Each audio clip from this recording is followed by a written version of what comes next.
De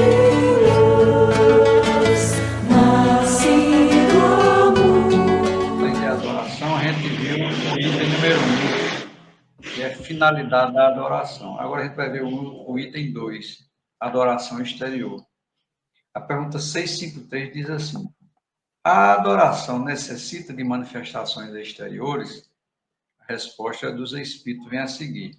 A verdadeira adoração é a do coração.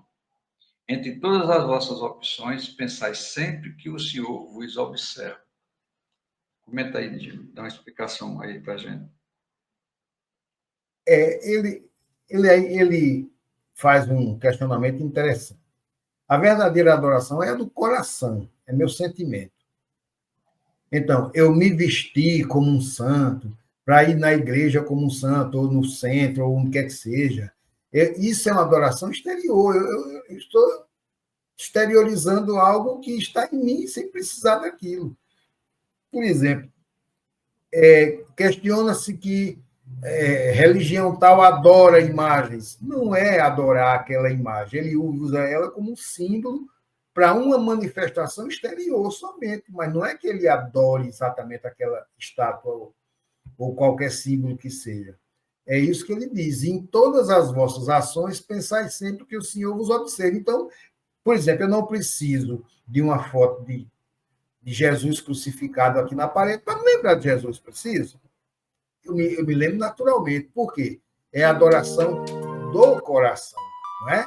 É esse sentimento inato. Então, é nesse sentido que ele diz que faz mal, não, mas não precisa, é desnecessário, só isso, não é? Eu acredito também, Vinícius, é uma opinião pessoal, né? A gente vê muito adoração em forma de rituais. Essa é a pior que tem, se sacrificar, se açoitar, se... Para quê? Para mostrar o quê? Nada, não vai mostrar nada a ninguém, né? E eu lembro que no início da minha peregrinação, né, eu não entendia bem ainda os propósitos da doutrina espírita. Teve um amigo meu que ele era um bandista e me iniciou na Umbanda, né? Fez um ritual, me prometi que eu ia, que ia uma vela acesa, um cristal, tal, todo um ritual, né? E eu acho que pela própria natureza minha inata, do espírito, eu não cumpria a risco aqueles rituais. Um dia ele chegou, observou e disse: não, você tem que ir. Você não faz, você fez uma promessa aos seus orixás, então o que é que você faz? Você vai novamente no altar e tem um diálogo mental com ele, peça instrução e nessa instrução você desfaz o acordo que você fez. E foi feito assim, sabe, Admir? Foi feito. Um determinado dia, meia-noite, né? Eu acho como que os espíritos entendendo o que eu deveria fazer. Eu estava dormindo, acordei com aquele chamado mental, vai na mesa. E eu fui no meu altar. Cheguei lá, botei a cabeça de forma de meditação, fiz uma ligeira prece e pedi orientação a Deus acerca do que eu deveria fazer. E na minha mente surge, né, um livro e as letras se sobressaem do livro, tipo jornal quando está passando, que se sobressai aquelas letras, pula como se pulasse do texto. E dizia assim: meu filho, ritual é da Umbanda. Não precisa de ritual para entrar em contato com Deus. Então, isso, eu fazia uma adoração exterior. Na realidade, a adoração é interior. É de espírito para o espírito. A gente tem que entender uma coisa que muita gente não entende ainda. É quando a primeira pergunta do livro dos Espíritos, ele não pergunta quem é Deus. Também não pergunta o que é Deus. Ele simplesmente faz que é Deus. E a resposta dos Espíritos vem de uma forma simples, mas muito complexa de se entender. Eu acredito que muita boa gente não entende. Quando ele diz: Deus é o princípio inteligente do universo e a causa primária de todas as coisas. Então, quando a gente começar a perceber, entender que Deus está presente em tudo, né? Numa planta, numa barata, né? No verme, nós, uma ave. Então, Deus está presente em tudo. Então, fique fácil entender que todas as nossas ações, todas as nossas atitudes, todo o nosso comportamento, toda a nossa adoração, enfim, que a nossa vida está exposta constantemente diante de Deus. Quando ele diz assim aqui nessa coisa, que ele diz, um Senhor que vos observa, às vezes a pessoa interpreta isso ao pé da letra e pensa que é um velhinho de barba que está lá no céu olhando todas as nossas atitudes, nossos atos. Na realidade, não é. Nós somos observados pela nossa própria consciência. É por isso que nós somos protagonistas da nossa própria história. É por isso que na Bíblia tem uma frase que eu acho muito linda, muito profunda, que meu amigo Djalma é quem sabe dizer bem ela ao pé da letra, como está escrita lá. Mas a tradução dela é assim: concilia-te com o reino de Deus e o resto é por acréscimo da sua misericórdia.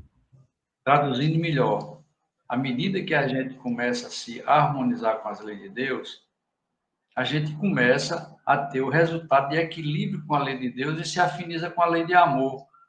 É por isso que a lei de amor fala tanto em amor. Porque se a gente praticar o amor na sua verdadeira acepção, a gente vai ter um sentimento inato, puro dentro de nós. E a gente vai atrair, por uma das leis divinas que se chama lei das afinidades, a gente vai atrair isso para a gente. Então, se Deus é o princípio inteligente do universo, a causa primária de todas as coisas, se nós nos harmonizarmos com as leis de Deus, isso é um entendimento profundo. É cada um de nós começar a se bem compenetrar e começar a se harmonizar com a lei de Deus. Por exemplo, vamos dar um para você entender, simples, bem simples. Lei de nutrição, eu gosto muito de falar muito nessa lei como exemplo, mas todas as leis de Deus são perfeitas. Então, em que consiste a lei da nutrição? Se consiste em dizer o seguinte: todo ser vivo tem que se nutrir para viver, tem que se alimentar para viver. Aí a gente vê os nossos irmãos animais, né? Ninguém nunca ouviu falar que um animal selvagem que não tenha tido contato nenhum com o homem, viveu na selva, nasceu lá na selva, viveu na selva, dentro da selva, com as leis da selva, sem contato humano. Ninguém nunca ouviu dizer que um leão, por exemplo, morreu do coração porque tem colesterol alto ou triglicerídeo alto. Ele se alimenta na hora necessária quando está com fome. Saciou a fome, diz os espécies. Eu mesmo não tenho coragem de chegar perto de um leão, não. Mas dizem que se o alimento estiver saciado com a fome, lá, caça lá, os filhos, tudo, a gente passa para lá e para cá perto dele, ele nem olha para a gente. Isso dizem, eu não sei, não posso comprovar, nem estou afirmando, mas eu já ouvi coisas a esse respeito. Aí nós temos, e ele só tem uma coisa com eles que se chama lei da sobrevivência. Instinto de sobrevivência. A gente tem instinto da sobrevivência, a gente tem discernimento, a gente tem consciência, raciocínio lógico, né? E a gente vai, come demais, adoece. Aí depois faz regime, fica bom. Por quê? Aí é um reajustamento, é um reequilíbrio com a lei de Deus.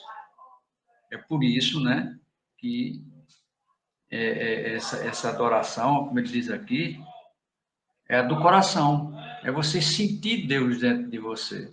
Sentir que Deus está dentro de você e que você está dentro dele. Que você tem dentro de você, como diz muitos sábios aí, né? Inclusive o próprio Jesus, vocês são deuses em miniatura, faz brilhar a vossa luz. Basta a gente entender isso, como diz nosso irmão Agemir. Simples assim, né, Agemir?